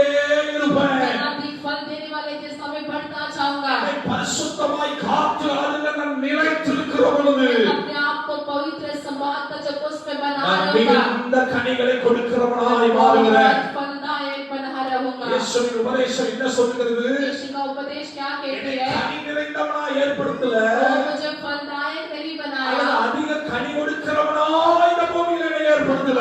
अधिक फल देने वाले जैसे भी नहीं बनाया। என்னை மிகுந்த கனி கொடுக்கிறவனாய் கர்த்தர் ஏற்படுத்தி வைத்திருக்கிறார். मुझे बहुतायत का मतलब अधिक अधिक फल देने वाले जैसे उसने मुझे அப்படியே बनाया। நான் என் கணவன் என் மனைவி என் பிள்ளை என் சந்ததி சந்ததி சந்ததி मतलब मैं मेरा पति मेरी पत्नी बच्चे हम पीढ़ी पीढ़ी से அந்த பரிசுத்தத்தில மகத்துவத்தில கர்த்தருடைய அன்புல நிலைத்திருந்து वो पवित्रता में प्रभु की महत्व में उसमें बना அது रहकर மிகுந்த கனிகளை கொடுக்கக்கூடியதாய் இருக்கிறது. बहुत फल देने वाले जैसा होता है। மிகுந்த கனிகளை கொடுக்க வேண்டும் என்பது தேவனுடைய பிரியம். वो बहुत फल दे प्रभु की मर्जी है। அந்த மார்க் 3:4 நீங்க வாசிக்கிறப்போ मरकुस 3:4 देखिए, இதற்காக ஆண்டவர் சீஷர்களை தெரிந்தெடுத்தார். इसलिए प्रभु ने चेलों को चुना। நம்பர் 1 ரீசனை கவனிச்சு பாருங்க. पहला कारण को देखिए, அவர்கள் தம்மோடு கூட இருக்கவும். वो उनके साथ रहने। இயேசு சீஷர்களை தெரிந்தெடுத்ததோட நோக்கம் என்ன? यीशु चेलों को चुनने का क्या कारण है? உலகமெல்லாம் போகணுங்கிற முதல் அல்ல, संसार पर जाए इसलिए नहीं, அல்லது நீ மற்ற இடங்களிலே நீ ஆசீர்வாதமா இருப்பது அல்ல. मतलब बाकी जगहों में तुम आशीष रहे उसके लिए नहीं। நம்பர் 1 நீ என்னோடு கூட இருக்கணும். मेरा अब मेरे संग रहे, என்னோடு நிலைத்திருக்கணும். मेरे साथ बना रहे। சில நேரம் நம்ம சொல்லுவோம் பாருங்க, कई बार हम कहते நல்ல हैं ஆசீர்வாதமா இருந்த பாஸ்டர், मैं अच्छा आशीष था, திடீரென்று எல்லாவற்றையும் இழந்து விட்டேன், अचानक सब कुछ मैंने खो दिया, எல்லா நன்மைகளை இழந்து விட்டேன், सारी भलाई को मैंने खो दिया, சத்துரு என்னை ஆளுகை செய்ய ஆரம்பித்து விட்டான். शत्रु मुझ पे ताबा लेने लगा है। அதை செக் பண்ணி பாருங்க. जरा परख कर देखिए, நமக்கு மிகுந்த கனிகளை கொடுக்க வேண்டிய காலத்துல, जो अधिक फल देने वाले समय में, நமக்கு ஆசீர்வாதம் பெருகிற காலத்துல आशीष बढ़ने वाले समय में, நாம் தேவனிடத்திலேயோ தேவ வார்த்தையிலோ நிலைத்திருக்க தவறிவிட்டோம். वो प्रभु के वचन और प्रभु में बने रहने के लिए हम पीछे रह गए। நாம் அப்படி நிலைத்திராதபடினாலதான் हमें ऐसा ना बना रहने के कारण பிசாசு நம்மை ஆளுகை செய்ய பார்க்கிறான். शत्रु हम पर ताबा लेने को देखता है, நம்முடைய ஆசீர்வாதத்தை கெடுக்க பார்த்தான். अपने आशीष को नष्ट करने देखता है, நம்முடைய நன்மைகளை கெடுக்க பார்த்தான். अपनी भलाई को नष्ट करने देखता है, எப்படியாவது குழப்பத்தை உண்டாக்க பார்த்தான். ऐसे भी गड़बड़ी को लाना देखता है, டெஸ்டாய் உடைக்கும்படி பார்த்தான். वो हमें वो तोड़ने चाहता है। அதனால வேதம் சொல்கிறது, इसलिए वचन कहता है, முதல்ல நீ என்னோடு இரு, पहला तो मेरे साथ रहो, என்னுள்ள நிலைத்திரு. मुझसे बना रहो। தேவ பிள்ளையே, परमेश्वर के लोगों, பிப்ரவரி மாசத்துல கர்த்தர் உனக்கு சொல்லுகிற வார்த்தை, फरवरी महीने में प्रभु आपसे कहता है, காலவெளியோட கூட்டி கொண்டு வந்து கர்த்தருடைய பந்திக்கு முன்பாக கர்த்தர் சொல்லுகிற வார்த்தை, ओ जो सुबह के समय आपको यहाँ लाकर प्रभु जी कहता அன்றைக்கு है, அந்த கடைசி ராபோஜனத்துல சீஷர்களை பார்த்து ஆண்டவர் சொன்ன வார்த்தை, उस दिन वो आखिरी बोझ से प्रभु ने चेलों से जो कहा, ஏதோ வாழ்க்கையில நிலைத்திருக்குதோ நிலைத்தில்லாமல் போகிறதோ, तुम्हारे जीवन में जो कुछ बना रहे हैं ना बना रहे, நீ என்னில நிலைத்திருந்தால் तुम यदि मुझ पे बने நான் रहो, உன்னை மிகுந்த கனிகளை கொடுக்கிறவனாய் ஏற்படுத்தி வைப்பேன். मैं तुम्हें बहुत फल देने वाले जैसा बनाऊंगा। ஹalleluya. हालेलुया। வசனத்துல நிலைத்திருக்கணும், वचन में बना रहो, ஜெபத்துல நிலைத்திருக்கணும், प्रार्थना में बना रहो, ஆவிக்குரிய வாழ்க்கையில நிலைத்திருக்கணும். आत्मिक जीवन में बना रहो, நீ நிலைத்திருக்கிற வாழ்க்கையில தான் जो बना रहने वालों के जीवन में ஆண்டவர் நிறைவான ஆசீர்வாதங்களை தருகிறார். प्रभु भरपूरी की आशीष को देता है। யோவான் 15:7 அதான் சொல்லுகிறது, யோனா 15:7 वही कहता है, நிலைத்திருக்கிறவன் நித்திய ஜீவனை பெற்றுக்கொள்வான், वो जो बना है वो अनंत जीवन को पाता है மிகுந்த கனிகளை கொடுப்பான். और बहुत फल को देगा। நம்பர் 2, நம்மை எதற்காக ஆண்டவர் ஏற்படுத்தி வைத்திருக்கிறார்? दूसरा, प्रभु ने हमें किसके लिए नियुक्त किया? அந்த வசனத்தை வாசிக்கிறப்ப சொல்லுது, கனிகளை கொடுக்கும்படியாக, वचन कहता है फल देने के लिए, கனி கொடுக்கும் வாழ்க்கையா இருக்கும்படியாக. फल देने वाले जीवन होने के लिए। கனி மாத்திரமல்ல, केवल फल नहीं, அதிக கனி மாத்திரமல்ல, अधिक केवल फल नहीं, மிகுந்த கனி கொடுக்கிறவனாய் மாறும்படியாக கர்த்தர் நம்மை மாற்றி வைத்திருக்கிறார். बहुतायत का फल देने वाले जैसा उसने बदला है। இங்க யோவான் 15:4-5 வாசிக்கிறப்போ वो यूहन्ना 15:4 और 5 நாம் देखिए, மிகுந்த கனி கொடுக்க வேண்டும் என்று விரும்புகிறார். हम बहुत फल दे वो प्रभु चाहता है। இந்த கனி எங்கிருந்து வருதையா? ये फल कहाँ से आती है? அது வேரிலிருந்து வருகிறது. वो जड़ से आता है। வேறுங்கிறது கர்த்தருடைய வார்த்தையில நிலைத்திருப்பது. जड़ मतलब प्रभु के वचन में बना அதனால रहना। முதல்ல கர்த்தர் அவரோடு நிலைத்திருக்கும்படியாய் கர்த்தர் பிரியப்பட்டார். उससे पहला இருக்கிறோமோ कितना अधिक हम प्रभु में बने हैं வேதம் வாசிக்க ஜெபிக்க ஆவிக்குரிய வாழ்க்கையில இருக்க वचन पढ़ने में आत्मिक जीवन में रहे உங்க வாழ்க்கையில தீர்மானம் எடுத்து செஞ்சு பாருங்க अपने जीवन में निर्णय लेकर देखें முதல்ல கர்த்தருக்கு நான் தருகிறேன் पहला मैं प्रभु को देता हूं இங்க கொடுத்து பாருங்க ஆசீர்வாதத்துக்கு நம்மளை ஏற்படுத்துவார் वो दे करते को प्रभु आपको आशीष के नियुक्त करेगा நன்மைக்கு கர்த்தர் உங்களை ஏற்படுத்துவார் भलाई के आपको नियुक्त करेगा உயர்வுக்கு கர்த்தர் உங்களை ஏற்படுத்துவார் ऊंचाई के आपको नियुक्त करेगा என்று சொன்னால் அவர் எல்லாவற்றையும் ஏற்படுத்துகிற ஆண்டவர் क्योंकि वो सब कुछ नियुक्त करने वाला परमेश्वर है அதனால வேர் ரொம்ப ரொம்ப மிக முக்கியம் इसलिए इसका जड़ बहुत महत्व देता அந்த है வேர்ல தான் கனி வருது कि उसी जड़ से वो फल आता है நம்ம எல்லாரும் பார்க்கிறது கிளைகளை தான் हम जो सब देखते हैं वो खलिया ढाली को அந்த கிளைகள்ல நிறைய கனி இருக்கே वो उस कलियों में इतने सारे फल நம்ம हैं அதை பார்த்து கொண்டு நம்ம ஆசைப்படுகிறோம் हम उसको देखकर अपने आशा लगाते हैं ஆனா வேர்ல அந்த செடி கிடைத்திருக்கணும் वो लेकिन जड़ उसमें बना रहना அந்த है செடியும் வேர்ல தான் அந்த கொடி நிலைத்திருக்கணும் वो जो जड़ बना है उसमें खलिया बनी रहे கிறிஸ்துவுக்குள்ள சகல ஆசீர்வாதங்களும் நிலைத்திருக்கிறது वो मसीह में सारी आशीष बनी है அதனால இயேசு சொன்னானே திராட்சை செடி इसलिए प्रभु कहता है मैं ही दाख लेता हूं ஏன்னா எனக்குள்ள வேர் இருக்கிறது वो क्योंकि मुझ में जड़ है சகல நன்மைகள் இயேசு கிறிஸ்துவுக்குள்ள இருக்கிறது सारी भलाई यीशु मसीह के अंदर है கொலோசியர் புத்தகம் 1 வாசிக்க சகலமும் அவருக்குள்ள இருக்கிறது तो कोलोसे पहला अध्याय पुस्तक में लिखा है कि सारी भलाई मुझ में है அந்த செடியோடு கூட கிளையாய் நான் நிலைத்திருக்கிறப்போ पौधे के साथ में डालियां बनकर जब मैं छुड़ा रहा நான் हूं மிகுந்த கனிகளை கொடுக்கிறேன் ओ मैं बहुत फल देता हूं வேதத்துல கனி பலன் ரெண்டும் ஒரே அர்த்தம் தான் ओ जो फल जो है ये एक ही अर्थ है வேதமா சொல்ற நமக்குள்ள என்ன கனிகள்லாம் இருக்கணும் हमारे अंदर कौन सी फल होना चाहिए என்னென்ன கனிகள்லாம் இருந்தா நம்ம மிகுந்த ஆசீர்வாதமா இருக்க முடியும் कौन सा फल हो तो हम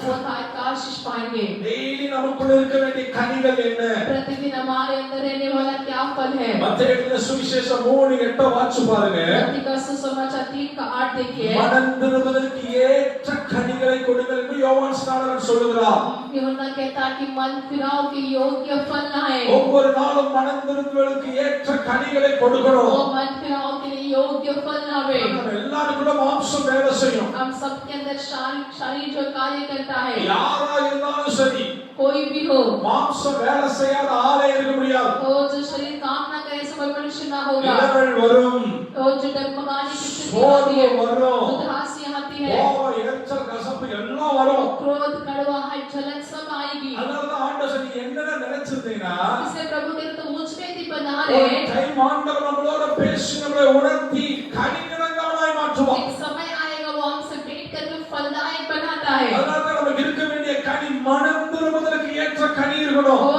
इसलिए हमारे अंदर जो फल है वो मन फिराओ के योग्य फल बना रहे இந்த மனம் திரும்புவதற்கு ஏற்ற கனி இருக்கும் என்று சொன்னா ஆண்டவர் பேசுகிறவரோட இருதயம் தொடும் यदि मन फिराओ के योग्य फल हो जब भेंट करते समय उन्हें छुआ जाएगा वो நம்மளை மனம் திரும்ப பண்ண வைப்பார் वो हमें मन फिराएगा ரெண்டாவது நமக்கு இருக்க வேண்டிய கனி என்னன்னா दूसरा हमें रहने वाला फल क्या है கொலோசியர் புத்தகம் 1 வசனத்தை வாசிச்சு பாருங்க कोलोसियों पहला अध्याय का 10 वचन देखिए நற்கிரியைகள் என்னும் கனி நமக்குள்ள இருக்கணும் वो ऐसी एक फल हम में हो நமக்குள்ள இருக்க வேண்டிய கனியே நற்கிரியைகள் हम में जो एक वचन को पढ़िए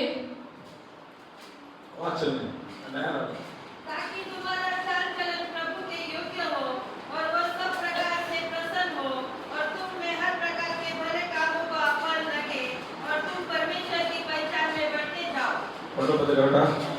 और நற்கிரியைகளுக்கு ஏற்ற கனி நமக்கு இருக்கணும் हमारे चाल चलन के योग्य बना रहे நேரோட வசனத்தை மட்டும் நோட் பண்ணிக்கங்க इस वचन को देखिए நம்ம எப்பொழுதும் நற்கிரியை செய்யறவங்களா இருக்கணும் हम हमेशा इस तरह के भले काम करने वाले जैसे रहे ஹalleluya हालेलुया நம்ம வேரோடு நிலைத்திருக்கிறப்போ इसलिए जब जड़ के साथ बने हैं கசப்பான வேர்களை அவர் நீக்கி जो कड़वा जड़ को हटाकर நற்கிரியைகள் நிறைந்த கனி உள்ளவனாய் கர்த்தர் நம்மை மாற்றுவார் वो तुम्हारा चाल चलन प्रभु के योग्य बनाने जैसा वैसा बनाता है இருக்க வேண்டிய கனி எதுனா तीसरा में रहने वाली फल क्या है எபிரேயர் புத்தகம் 13 வசனத்தை வாசிக்கிறப்போ इब्रानियों का 13 का 15 पढ़िए ஸ்தோத்திர உதடுகள் அதாவது உதடுகள் ஸ்தோத்திர நிறைந்த உதடுகளாகிய கனி நமக்குள்ள இருக்கணும் इसीलिए तुम उसके द्वारा स्तुति रूपी बलिदान आमीन काफी है பாருங்க ஸ்தோத்திர துதி என்கிற கனி நமக்குள்ள இருந்துட்டே वो இருக்கணும் स्तुति रूपी बलिदान हमारे अंदर हो துதிங்கிற கனி ரொம்ப ரொம்ப அவசியம்.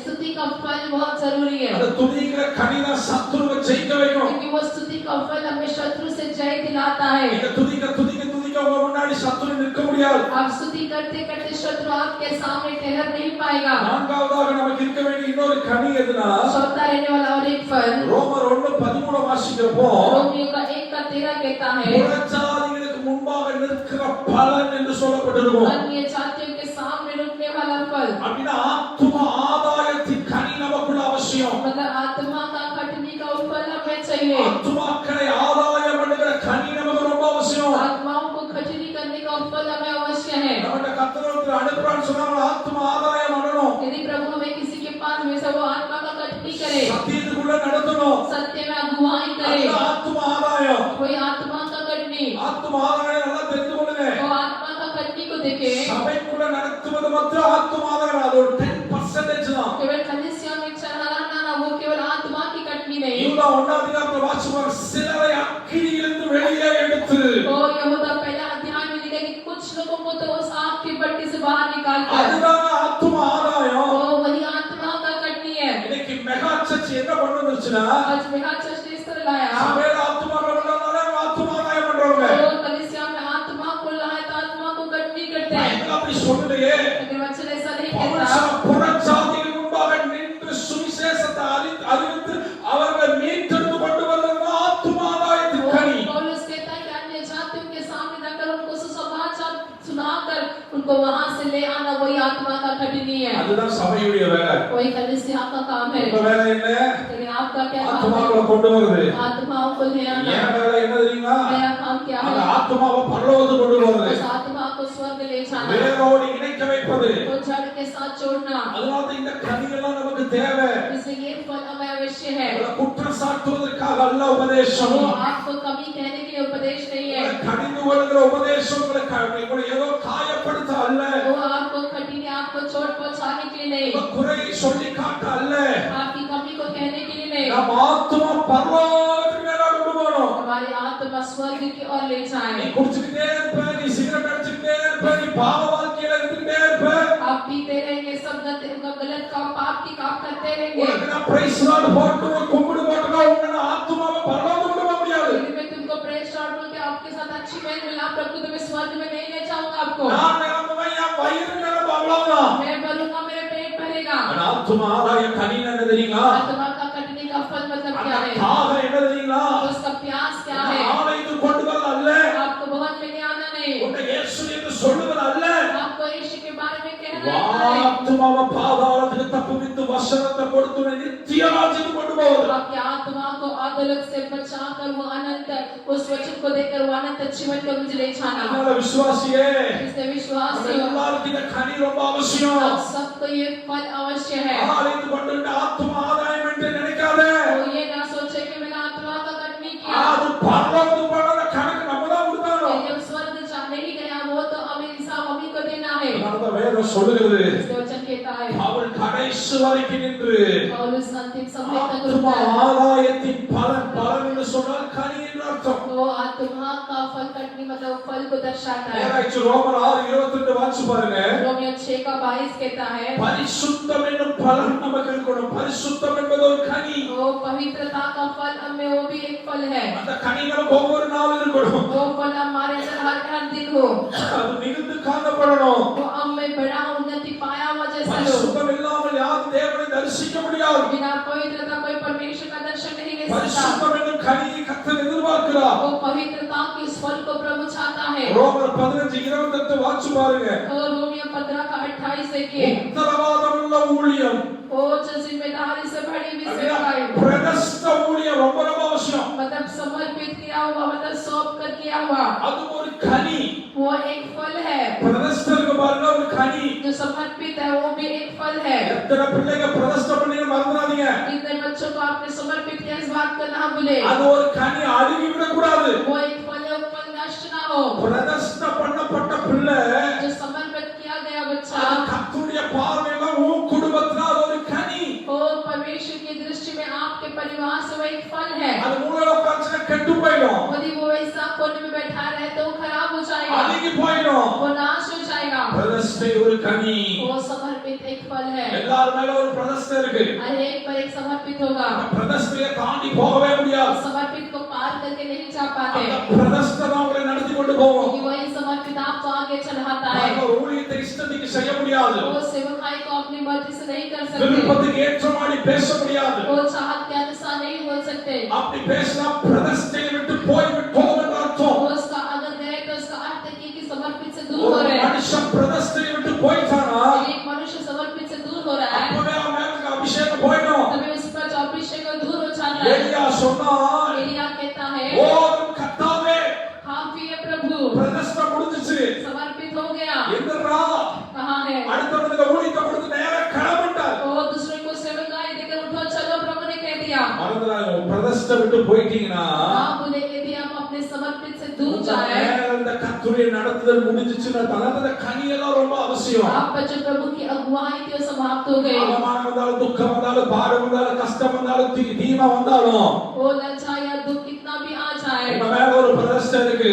आप पर एक समर्पित है. அந்த பிரதிஷ்டை யாருக்காகவும் காம்ப்ரமைஸ் பண்ணக்கூடாது. समर्पित किसी के लिए नहीं समझौता அந்த करे. கனி மிகுந்து காணப்படணும். वो जो फल बहुत आयत का हो. நேரல ரொம்ப ஆழமா சொல்ல கடைசியா பாருங்க, ஆவியின் கனி. आखिरी में कहेंगे आत्मा का फल. ஆவியின் கனியோட 9 கனிகள் உங்களுக்கு தெரியும். आत्मा का 9 फल आप जानते हैं. ஆவியின் கனி நமக்கு ரொம்ப அவசியம். वो आत्मा का फल हमें जरूरी है. பைபிள்ல மொத்தம் 15 கனி இருக்கு. वो पूरे 15 फल है இன்னும் 3 கனி இருக்கு. और 3 फल है. கனி நிறைந்த மிகுந்த கனி நமக்கு ரொம்ப ரொம்ப அவசியம். वो फलदायी का जीवन हमें बहुत अवश्य है. அதத்தான் ஆண்டவர் விரும்புகிறார். वो वही प्रभु चाहता है. மார்க் எழுதின சுவிசேஷத்துல मरकुस का सुसमाचार 11 வசனத்தை வாசிச்சு பாருங்க. वो 11 का 13 पढ़िए. அத கனி இருக்கும் என்று பார்த்தார், கனியில சபித்தார். ओ यदि उसमें देखा उसमें कोई फल ना पाए तो उसे श्राप दिया. கனியில மட்டும் ஆண்டவர் காம்ப்ரமைஸ் ஆக மாட்டார். वो फल में कभी वो समझौता नहीं करता. அன்பான தேவ பிள்ளைகளே, मेरे प्रिय சில परमेश्वर, நேரம் சாபம் ஆளுகை செய்கிறது. कई बार मैं श्राप मुझ पर कार्य சில करता है. நேரம் துக்கம் ஆளுகை செய்கிறது. कई बार मैं दुख ताबा लेता है. நான் கனிகளை இழந்து விட்டேன். मैं फल को खो चुका हूँ. உமேலக்க பிரதிஷ்டையை இழந்து விட்டாய். और मैं जो समर्पित से खो चुका हूँ. உமேலக்க கர்த்தர் வைத்திருந்த சில கனிகளை நாம் தவற விட்டோம். तो पर प्रभु ने रखे हुए कुछ कार्य को खो दिए हैं. அதனால காலவேளை கர்த்தர் சொல்கிறார், इसके सुबह कैसे प्रभु कहता है, நீ உலகத்துக்கு ஏற்படுத்தப்பட்டவன் அல்ல, तो तुम संसार के लिए बनाए गए இந்த नहीं हैं. உலகத்தின் வேலைக்காக ஏற்படுத்தப்பட்டவனும் அல்ல. संसार के काम के लिए नहीं बनाए गए. இவைகளெல்லாம் உனக்கு அடுத்ததுதான். ये सब तुम्हारे बाहर. உன்னை ஒரு காரியத்துக்காக பிரதிஷ்டை பண்ணியிருக்கிறேன். तुम्हें कार्य के लिए मैंने समर्पित किया है. உன்னை அறிஞ்சோ அறியாமையோ குடும்பம் பிரதிஷ்டை பண்ணிடுச்சு. जाने अनजाने में तुम्हारे परिवार ने इसे समर्पित किया है. கனி வேலைய வருகிற வரைக்கும் वो फल बाहर आने तक. சில நேரம் நம்ம எதிர்பார்க்கிற கனிகளுக்காய் காத்திருக்க வேண்டியதா இருக்கும். कई बार हम बाहर चले हुए फल के लिए हम देखते हैं. ஆவியானவருக்கு சொல்லுகிற காரியம், आज प्रभु आत्मा आपसे कहता அந்த है, பிரதிஷ்டையை அசட்ட பண்ணாத. वो समर्पित को तुच्छ ना जाने. பிரதிஷ்டையை வீணாக்கிடாத. वो तुम्हारे समर्पित को व्यर्थ में ना बिताए. சபத்துக்கு என்று பிரதிஷ்டை பண்ணப்பட்டிருக்கிறியா? वो क्या प्रार्थना के लिए समर्पित किए गए हो? ஊழியத்துக்கு என்று பிரதிஷ்டை பண்ணப்பட்டிருக்கியா?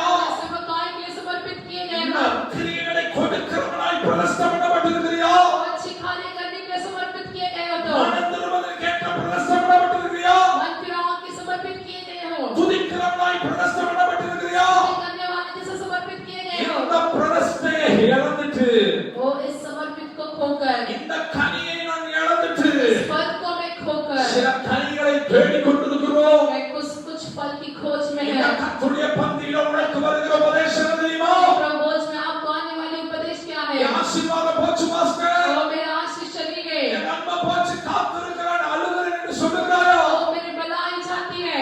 உன் பிரதிஷ்டையை நான் திரும்ப எழுப்பு. तुम्हारे समर्पित को फिर चढ़ाए. இந்த கர்த்தருடைய பந்தி அதுதான். ये प्रभु भोज उसी के लिए है. மீண்டும் பிரதிஷ்டைக்குள்ள வா. फिर एक बार समर्पित में आए. மீண்டும் பிரதிஷ்டைக்குள்ள வா. फिर समर्पित में आए. உலகம் அவமானப்படுத்தலாம், संसार आपको लज्जित करेगा. உன்னதை விட்டு அவமானப்படுத்த மாட்டாரு. वो आपको लज्जित ना करेगा. அல்லேலூயா. பிரதிஷ்டையில ஒருத்தர் இருந்துட்டானா ये समर्पित में कोई रहे, அவர் பார்த்துக்கிட்டே இருப்பாரு. वो देखता रहेगा. இந்த நம்ம காலையில பாடின பாட்டுதான். वो अपने सुबह गाया हुआ எலியா பிரதிஷ்டையில உறுதியா இருந்தான். एलिया अपने समर्पित में स्थिर था. பாகாலுக்கு முன்பாக அநேக மந்திரவாதிகள் நின்றுட்டாங்க. उनके सामने अनेक जादू करने वाले थे. இவன் பிரதிஷ்டையில உறுதியா இருக்கிறான். ये समर्पित में स्थिर है. ஜெபிக்கிறவனுக்கு கர்த்தர் தலையை வந்தது. अग्नि उतर आई। இந்த காலவெளியில கூட கர்த்தர் தான் சொல்கிறார். इस सुबह कैसे प्रभु ये कहता है। நேரத்துல முடிக்கிற மூன்றாவது எதற்காக என்னை ஏற்படுத்தி வைத்திருக்கிறார்? किसने उसने मुझे नियुक्त किया है। மத்தேயு 7 அதிகாரத்துல मत्ती 7वां अध्याय 21 25 வரைக்கும் வாசிச்சு பாருங்க. 7 का 21 से लेकर 25 பிதாவின் சித்தப்படி செய்வதற்காக உம்மை என்னை மறைத்து வைத்திருக்கிறார், ஏற்படுத்தி வைத்திருக்கிறார். पिता की योजनाओं को पूरा करने के लिए हमें नियुक्त किया உங்க है। நாமத்தால் அற்புதம் செய்தோம். प्रभु आपके नाम से अद्भुत உங்க किया। நாமத்தால் பிசாசை துரத்தினோம். आपके नाम से शिष्टात्मा को दूर உங்க किया। நாமத்தால் தீர்க்கதரிசனம் உரைத்தோம். आपके नाम से भविष्यवाणी की। இயேசு சொல்ற நீ யாருன்னு தெரியாது போறாங்கறாரு. यीशु कहता मैं तुम्हें नहीं जानता। சுபார் அற்புதங்களை செய்யறாங்க, அதிசயங்களை செய்யறாங்க, தீர்க்கதரிசனம் உரைக்கிறாங்க, பயங்கரமான காரியங்களை செய்யறாங்க. अद्भुत आश्चर्य चिन्ह चमत्कार और भविष्यवाणी करते हैं। ஆண்டவர் சொல்றாரு பாருங்க, प्रभु कहता है वहां நீ से யாருன்னு தெரியாது. मैं नहीं जानता तुम कौन है। ஏன் ஆண்டவர் சொன்னார்? कि प्रभु ने ऐसा कहा। நான் உங்களுக்கு சொல்றேன், நல்லா கவனிங்க. मैं आपसे कहता हूँ நாம எதை வேணா செய்யலாம். आप कुछ भी कर सकते हैं। ஆண்டவர் ஒரு மனுஷனுக்கு வரங்களை கொடுத்தாருன்னு வைங்களேன். यदि प्रभु एक मनुष्य को वरदान दे दे, பாருங்க, எனக்கு ஒரு வாட்ச் gift பண்றாங்கன்னா मुझे यदि एक घड़ी तोहफा में मिला है, அவர் gift பண்ணதுக்கு அப்புறம் அவருக்கு எனக்கு சண்டை வந்துருது. मुझे मिलने के बाद उनमें मुझ में लड़ाई हो जाए तो அவர் நானும் பேசாம போறேன்னு வைங்களேன். कोई भी मैं और मैं यदि बात அவர் नहीं வந்தா करता நான் வர மாட்டேன். मैं उनसे नहीं, அவர் வந்தா நான் வர மாட்டேன். वो आए तो मैं नहीं அவர் பார்த்தா பேச மாட்டேன். मैं खुद भी मतलब बात नहीं करूंगा। ஆனா அவர் எனக்கு gift கொடுத்தத வாங்கவே மாட்டார். लेकिन वो जो तोहफा दिया उसे कभी नहीं लेगा। யாராவது வாங்கிருக்காங்க, கொடுத்ததுதான். जो तोहफा दिया है, இப்ப நான் gift வாங்கிருக்கேன் பாருங்க, நானு जब मैं एक तोहफा दिया எனக்கு இஷ்டமா நான் பயன்படுத்தலாம். मुझे मर्जी है तो मैं इसका उपयोग எனக்கு करूंगा। இஷ்டமா நான் தூக்கி வீசலாம். यदि मुझे मर्जी नहीं चाहत है तो मैं फेंक दूंगा। எனக்கு இஷ்டமா நான் பயன்படுத்தலாம். यदि मुझे चाहत है तो मैं சில நேரங்கள் அப்படிதான் நம்மளும் இருக்கிறோம். कई बार हम भी ऐसे हैं। நமக்கு கிடைச்ச gift இஷ்டமா பயன்படுத்தலாம், இஷ்டமா பயன்படுத்தாம போலாம். वो मेरी चाहत तो मुझे मिली वरदान का उपयोग करूं। இந்த gift பயன்படுத்துறங்காட்டிக்கு நான் தேவ சித்தத்தில் இருக்கேன்னு சொன்னா அது போய். यदि इसको मैं उपयोग करने से प्रभु की मर्जी में है, यदि मैं ऐसा सोचूं तो मैं வரங்களோ, கிருபைகளோ, ஞானமோ, ஐஸ்வர்யமோ எதுவோ நான் எனக்கு பயன்படுத்தலாம். वरदान या कोई भी ज्ञान कोई भी खाली हो, ஆனா ஆண்டவர் சொல்றார், நான் எதற்கு ஏற்படுத்தி இருக்கிறேன்? मैं तुम्हें किसके नियुक्त किया है? என் சித்தத்தின்படி செய்வதற்காக நான் ஏற்படுத்தி வைத்திருக்கிறேன். मेरी इच्छा के अनुसार चलने के लिए मैं तुम्हें नियुक्त किया அவர் है। சித்தம் என்னன்னு என்ன நினைத்திருக்கணும்? तो उसकी इच्छा क्या है, उसकी योजना क्या मैं उसके मार्ग उसमें बना रहूं। அவர் சித்தம் என்னன்னு நீ மிகுந்த கனியை கொடுக்கணும். उसकी इच्छा क्या है कि मैं बहुत फल दूं। அவருடைய சித்தம் என்ன? उसका मर्जी क्या அதை है, அறிந்து நான் செயல்படணும். उसे जान कर मैं चलूं। அதனால இயேசு इसलिए यीशु कहता है, கன்சவனை தோட்டத்துல சொல்றாரு, गेत्सेमने में कहता இந்த है, பாத்திரம் என்னை விட்டு நீங்க கூடுமானால் நீங்கட்டும். ये कटोरा मुझसे दूर हो सके तो हो जाए, ஆனால் என் சித்தத்தின்படி அல்ல, मेरी मर्जी के अनुसार नहीं, உங்க சித்தத்தின்படி ஆக கடவுது. आपकी मर्जी के अनुसार हो। ஹalleluya. हालेलुया। தேவ சித்தத்தை செய்யணுங்க. प्रभु की मर्जी को சில पूरा நேரம் करें। தேவ சித்தத்தை செய்யணும்னா அதுக்கு பாடு கொஞ்சம் கொஞ்சம் கிடையாது. कई बार प्रभु की मर्जी को पूरा करने के लिए समस्या कम है। இயேசு சொன்னது போலதான் சில நேரம் அந்த சித்தத்தை செய்ய முடியாது. ओ यीशु ने जैसा कहा वैसा उस मर्जी को कई बार नहीं ஐயோ कर पाएंगे। என்னை விட்டு நீங்கடா நீங்கட்டுமே. जैसा प्रभु ने कहा ये प्रभु कटोरा मुझसे ஐயோ दूर இந்த हो सके तो हो சூழ்நிலையை जाए, விட்டு வெளியே போயிடலாமே. तो इस परिस्थिति से मैं बाहर चला அப்படியெல்லாம் जाऊं। ஆயிரம் சிந்தை இயேசுவை போல வரும். ऐसा अजहर सोच यीशु के समान நாடி நரம்புகள் எல்லாம் வெடித்தலாம் இயேசுவுக்கு. नर्व्स फूटने लगे यीशु के। அந்த அளவுக்கு அவருக்கு பயங்கரமான மன அழுத்தம். उतना यीशु को उतना एक मन दबाव சொன்னார், था। ஆண்டவரே இது என்னை விட்டு நீங்க கூடுமானால் நீங்கட்டும். कहने लगे कटोरा मुझसे दूर हो सके तो हो जाए, இந்த பாத்திரத்தை சுமக்க முடியாது. मैं इस कटोरे को नहीं उठा सकता। எல்லா சுத்தமும் அந்த பாத்திரத்துக்குள்ள இருக்கிறது. सारी अशुद्धता उस कटोरे में அதை है, என்னால குடிக்க முடியாது. मैं उसे नहीं पी पाऊंगा। சொன்ன இயேசு ऐसा कहने वाला यीशु இந்த சிந்த ஆரம்பிச்சிட்டாரு. वो जब पसीने चूस வியர்வையெல்லாம் ரத்தம் வர ஆரம்பிக்கிறது. पसीने में खून बहने लगा, இருதயமெல்லாம் பிளக்க ஆரம்பிக்கிறது. तो हृदय भी अंदर छूटने लगे, தேவ தூதர்கள் எல்லாம் பார்த்து கொண்டிருக்கிறாங்க. और स्वर्गदूत वहां उन्हें देखते रहे। இயேசு என்ன சொன்னாரோ அதை செய்ய பிதா ஆயத்தமா இருந்தார். वो यीशु ने जो कहा पिता करने के लिए तैयार था। ஒருவேளை இயேசு ஆண்டவரே வேண்டாம் என்னை எடுத்துக்கன்னு சொன்னா இதை எடுத்துக்குவார். वो यीशु कहता कि प्रभु मुझे नहीं करना, मुझे उठाने तो उठा लेता। இயேசு சொன்னாரு பாருங்க, लेकिन यीशु ने कहा ஆனால் என் சித்தத்தின்படி அல்ல, मेरी मर्जी के अनुसार नहीं, உங்க சித்தத்தின்படி मेरी ஆக. मर्जी के अनुसार हो ஏன்னா प्रभु। பிதா இயேசுவை ஏன் ஏற்படுத்தினாரு? क्योंकि पिता यीशु को क्यों भेजा? அவர் சித்தத்தை செய்யும்படியாக. उसकी मर्जी को पूरा करने। அதனால அவர் மகிமையின் அந்த அலங்கார மேடையில வைத்திருக்கிறார். उसने उस महिमा आके उस वेदी पर அந்த रखा சிங்காசனத்துல வைத்திருக்கிறார். और सिंहासन पर रखे। இன்னைக்கு நான் உங்களுக்கு சொல்றேன், मैं आज आपसे உங்க कहता வாழ்க்கை முடிந்து போகவில்லை. हूं, आपका जीवन समाप्त नहीं உங்களுக்கு हुआ। ஒரு சிங்காசனத்தை கர்த்தர் வைத்திருக்கிறார். आपको एक सिंहासन प्रभु ने रखा है। உங்களுக்கு ஒரு சிங்காசனத்தை வைத்திருக்கிறார். आपके लिए एक सिंहासन उसने இந்த रखा है। பிப்ரவரி மாசம் ஒரு சிங்காசனம் இருக்கு. इस फरवरी महीने में आपके लिए एक सिंहासन அவர் है। உங்களை ஆளுகை और செய்வார். आपने तुम पर संभालेगा உங்க காரியங்களின் மேல ஆளுகை செய்வார். और तुम्हारे कार्य पर वो உங்க संभालेगा, குடும்பத்தின் மேல ஆளுகை செய்வார். तुम्हारे परिवार पर वो संभालेगा। இயேசு சொன்னார், என் சித்தத்தின்படி அல்ல, यीशु ने कहा मेरी मर्जी के अनुसार உங்க नहीं, சித்தத்தின்படி ஆக கடவுது. वो तेरी मर्जी के अनुसार हो இந்த प्रभु। காலவேளையில நீங்க ஆண்டவரை பார்த்து சொல்லுங்க, कैसे प्रभु से आप कहे, ஆண்டவரே நான் உம்மிலும் வார்த்தையிலும் நிலைத்திருக்கணும் அப்பா. हे प्रभु मैं तुझ में तेरे वचन में बना लूं, அந்த வேரோடு செடியோடு நிலைத்திருக்கிற கொடியா இருக்கணும் ஆண்டவரே. वो जड़ के साथ वो पौधे के साथ वो जुड़ा रहने वाला वृक्ष के समान हो। கனி இந்த மாதம் வரும், அடுத்த மாதம் வரும். वो फल इस महीना आएगा, अगला महीना இந்த आएगा। சீசனில் எனக்கு ஒரு சீசன் உண்டு.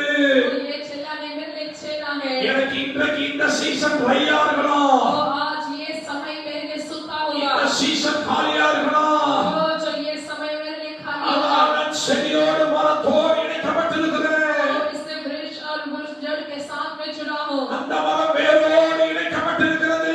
वो वृक्ष और जड़ के साथ जुड़ा है। எனக்கு ஒரு சீசன் வருகிறது. एक एक जो समय आता है, இந்த கனிகள் வரும். तो आज फल आएंगे। அதான் என் ஆசை என்னன்னா, मेरी आशा ये है, கிளை பட்டு போயிடக்கூடாதப்பா. मेरे पत्ते मुरझ जाना என் चाहिए, கிளை பட்டு போயிடக்கூடாது. मेरे कलियां सूखना நான் चाहिए, செடியோடு நிலைத்திருக்கணும். मैं इस वृक्ष के साथ बना रहूं, நான் செடியோடு इस நிலைத்திருக்கணும். वृक्ष के साथ बना रहूं, பட்டு போய்விடக்கூடாது. मैं सूख ना जाऊं उसमें। ஆண்டவர் சொன்ன கனி இல்லையே, प्रभु के तरफ फल नहीं है, பட்டு போ என்று சொன்னார். वो सूख जा जो प्रभु ने कहा, அதே ஆண்டவர் தான் वही परमेश्वर, பட்டு போன காஞ்ச குச்சிய वो जो सूखी हुई लकड़ी को, ஆசரிப்பு கூடாரத்துல கொண்டு வந்து வைத்த பொழுது, वो जब याजकों के तंबू में जब रखा அந்த गया, காஞ்ச குச்சியில ஆரோனின் பேர் எழுதப்பட்டிருந்தது. वो जो सूखी हुई उस लकड़ी पर आरोन का नाम लिखा எப்ப हुआ था। ஆசரிப்பு கூடாரத்துக்குள்ள வந்ததோ, वो जब हम याजकों के तंबू में प्रवेश किए, எப்ப தேவ பிரசன்னத்துக்குள்ள வந்ததோ, जब प्रभु की प्रशंसा में आए, எப்ப தேவ மகிமைக்குள்ள வந்ததோ, जब प्रभु की महिमा में आए, ஒரு நாள் மோசே போய் பார்த்த பொழுது, एक दिन मूसा जाकर देखा, அந்த ஆசரிப்பு கூடாரத்துல ஒரு காஞ்ச குச்சி திரும்ப முளைத்திருந்தது. तो याजकों के तंबू में एक सूखी हुई खारियां आई है, அதுக்கு கிளைகள் வளர்ந்திருந்தன, सूखी खारी में उगने और காய்கள் வளர்ந்திருந்தன, इसमें फल आए थे, கனிகள் வளர்ந்திருந்தன. जब फल आए थे, இந்த காலவேளை பரிசுத்த ஆவியானவர் உனக்கு முன்பாக கெஞ்சுகிறோம். समय कैसे पवित्र आत्मा आपके सामने कहता है, சபையே, நீ தேவனும் தேவ வார்த்தையிலும் நிலைத்திருப்பாய் என்று சொன்னார். कलीसिया यदि परमेश्वर के वचन में आप यदि बने रहे, இந்த காலவேளை காஞ்சு போன நிலைமையில இருக்கலாம், समय के समय हम सूखे परिस्थिति में होंगे, உடைந்து போன நிலைமையில இருக்கலாம். टूटी हुई स्थिति में होंगे, திரும்பவும் பலுகி பெருகச் செய்து கனி கொடுக்க வைக்கிறவர்தான் நம்முடைய ஆண்டவர். फिर फूल और फल नहीं देने वाला हमारा परमेश्वर है। பிரதிஷ்டை என்ன என்பதை அறிந்து கொள். आपकी समर्पित क्या है उसे जाने, பிதாவின் சித்தத்தை செய்கிறாரா என்பதை அறிந்து கொள். पिता की मर्जी को करते क्या उसे जाने, அப்பொழுது கிருப கர்த்தர் உன் வாழ்க்கை துளிர்க்கப்படுவார். फिर वो आपके जीवन को फिर उगने देगा, உடைந்த வாழ்க்கையை துளிர்க்கப்படுவார். टूटे हुए जीवन को फिर கசந்து बनाएगा, போன குடும்ப வாழ்க்கையை துளிர்க்கப்படுவார். और जो भी छोड़ है इस परिवार को प्रभु फिर बनाएगा। அதற்கு அடையாளம் தான் கர்த்தருடைய பந்தி. इसका चिन्ह हमारे प्रभु भोज ஒரு है। தீர்மானம் எடுங்க, आज निर्णय लीजिए, உண்மையில நிலைத்திருப்பப்பா, मैं तुझमें बना रहूंगा प्रभु, வேரோடு நிலைத்திருப்பப்பா. वो प्रभु के जड़ के साथ में बना உன் रहूंगा, சித்தத்தை செய்வாண்டவரே. तेरी इच्छा को पूरी करूंगा। எப்படி தண்ணி வேருக்கு ஊற்றப்படுகிறதோ, जैसा उस जड़ में पानी डाला அந்த जाता है, மரத்துக்கு தண்ணி ஊற்றப்படுகிறதோ, उस वृक्ष में ऐसा पानी डाला அந்த जाता है, தண்ணி கிளைகளுக்குள்ள போகும். वो जो पानी उस कलियों में இயேசு बह के ரத்தத்தை ஊற்றினார். यीशु लहू को बहाया, அந்த ரத்தம் கிளைகளாகி நமக்குள்ளே வந்திருக்கிறது. वो खलियों हम में आई है, அதற்கு அடையாளம் தான் இந்த ரசம்.